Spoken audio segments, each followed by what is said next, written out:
Hello fellow cinephiles, the Film Dude here. Thanks for joining me today.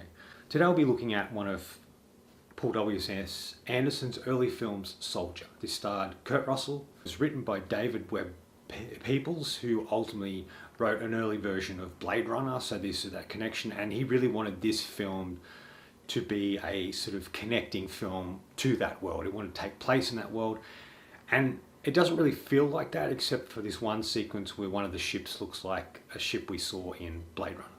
And when Paul W.S. Anderson directed this, he was just known as Paul Anderson. He's a director that I will watch his movies. I'm not a huge fan of his Resident Evil films, to be honest.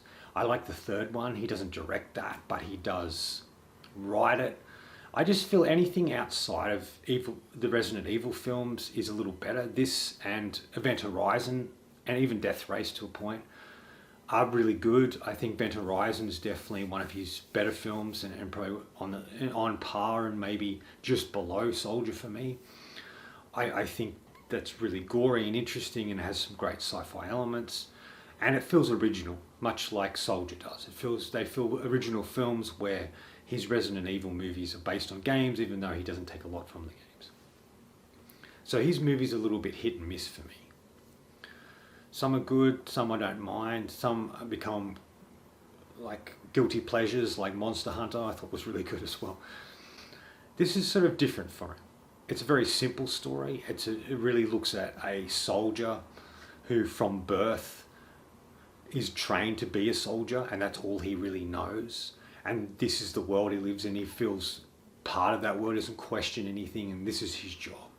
But when new sort of synthetic soldiers come in and who are trained differently and have much more endurance and strength, that he's kind of replaced. He's thrown out and he's thrown into a garbage heap pretty much on this planet where they dump all the rubbish. And he only finds that there's civilians there, normal people living their lives stuck on this sort of planet, but they've made a home for themselves. There's a sort of camaraderie and a family aspect to the people who've created life there. And he comes into this. He doesn't really know how to act or what to do, and he doesn't understand why these people do what they do or the connection that these people have. He's just sort of a bit confused by it because he hasn't been brought up into it. He doesn't understand. From birth he's been a soldier. He doesn't know what normal people do or who they are. But he has always had this thing of protecting children, and that part plays a part in this film as it goes on as well. The opening has a really good montage aspect to it, where we go through him being picked as a baby and as a teen, as a young boy, then a teen who's played by Kurt Russell's real life son, Wyatt Russell, into the Kurt Russell that we get. And this is a bit of a different role for Russell in a lot of ways. It's sort of, Kurt Russell's always been an actor can pretty much be an everyman. Even when he's playing Snake Plissken, there's an everyman quality to him of just doing what needs to be done. And most of his movies have that. This film feels a little different because he's very stoic. He doesn't say a lot. It's more expression that he gives out, and he doesn't feel like an everyman. He feels like a soldier. But the everyman quality does slowly appear. I think that's something Kurt Russell can't seem to help and comes out of him naturally. But when he ends up on this planet and he's trying to fit in with these group that don't know much about him, due to something happen, he gets kicked out.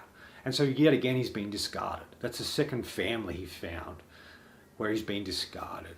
And this is where the everyman quality comes in, where he feels sad. He's going through particular emotions that he didn't know he had or had never really experienced before. And it's an overwhelmingness for him. And all of these sequences, like the opening's good with the montage, but it's when he gets to this planet, the friendship he forms with this, the way he looks out for this boy who doesn't speak, and he just feels like he gets a glimpse of something he wishes he had or wants to have. And that's a family, a relationship with people, a connection that's outside of what he knows. And that's the aspect of the movie I really love the most, is just this idea of really looking at what it is for a soldier to be born and bred into being a soldier. And then when he's out of that, whether he's come back home, or whether he's sort of retired from the army, so to speak, or left or whatever, and how hard it must be for them to reintegrate into the world after the experiences they had. And this touches on that. Obviously, it's not a huge realistic idea being in a sci-fi film, but the sentiment's there, the idea of how do these people who go to war come back and how do they function again in society. And that's what this film really tackles, and I loved that. I thought that was really interesting.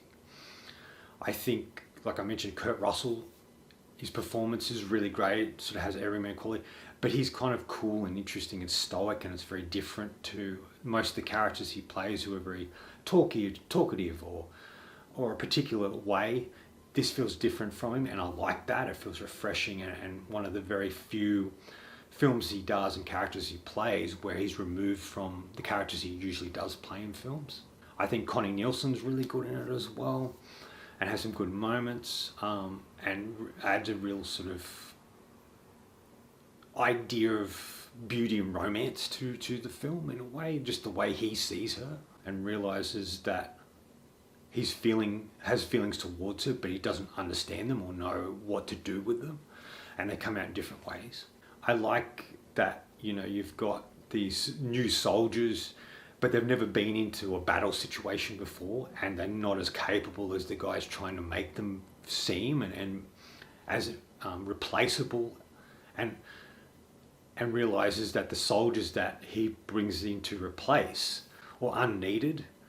Jason Isaac plays a pencil pushing douchebag once again in this film, a character you love to hate, and he is sort of the one pushing these new soldiers, and he ultimately gets what's coming to him, which I really love. I love when there's a douchebag or an annoying, frustrating sort of pseudo villain in the film, and they get what's coming to him, and he definitely does in a really great way.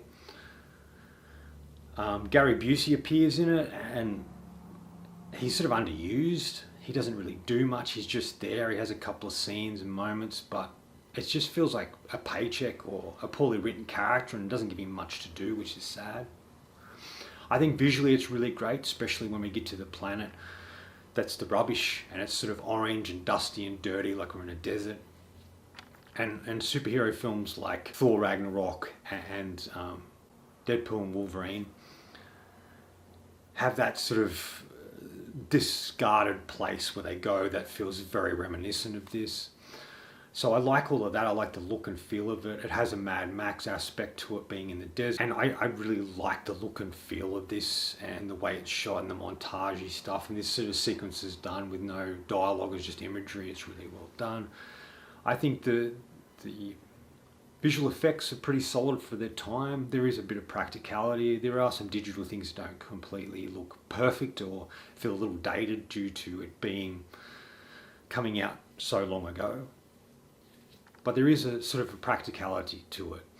In the interior of the spaceships, that these people had this spaceship that was ultimately crashed, and they form a city out of it. I like that. And ultimately, of course, I love the ending. The whole, where these new soldiers come to take out them, this new family is found, and he resorts back to the soldier he's always been. And even the townspeople are like, we can help you. And he's like, no, I can do this. And then it becomes a Rambo in space, which I really loved. He dispatches these new soldiers so quickly and so violently. It's brilliant to watch. And it really shows that he isn't just a soldier now. He cares for these people. He's trying to protect them, but he's using the skills he's learned to protect them. And it's where both his worlds come together. And I really like that. And the relationship he has with the boy is really great as well, and with Connie Nielsen.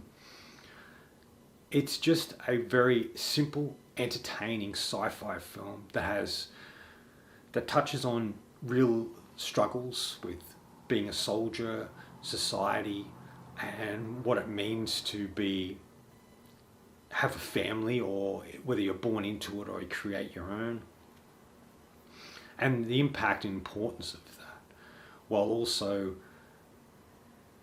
looking at a sci-fi world and what transpires in that. Because we only really have two locations in the film. We have him where he's training and becoming the warrior soldier he becomes, and ultimately this planet of dust. But it's so effective what Paul W. Anderson does with this that makes this film intriguing and interesting and different. And why I think it's his best film, just because it's so far removed from everything else he's done, and it feels refreshing and different to the other films he would later make. The film ultimately didn't do real well. It was made for 60 million, only made 14 million. And it's a film that I don't hear anyone talk about. It's sort of been forgotten. But I think it's a film that needs to be re-looked at and talked about again. And not just for Paul W.S. Anderson and his work on it, but ultimately Kurt Russell and like the sci-fi aspect to it that a lot of other films later would take inspiration from.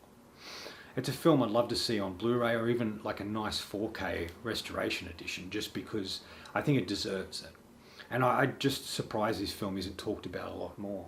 The only thing, a little nitpick, and only thing I had a little issue with is it felt rushed quite a bit. Like the whole opening is pretty much just a montage, which is fine. You know, we need to set up who he is, what happened to him, and get straight into the story. And I get that. It just felt a little rushed. The connections he forms with people feel rushed a little bit as well. It feels like a movie that could have been a little bit longer. It's only like an hour and a half, an hour 40 minutes. So it could have been an hour 50 maybe, or 2 hours, just to sort of pad out a bit of that. And then when we get to the end, it feels a little rushed as well. But it's the consistency of the story that is being told, the performances and the characters within that story, and just what transpires for them that makes the film. And so it's only a little thing that I have struggled with. But it's definitely a film that I really loved. I love the simplicity of it. I love the journey of the main character that Kurt Russell plays. And I like that it addresses particular things.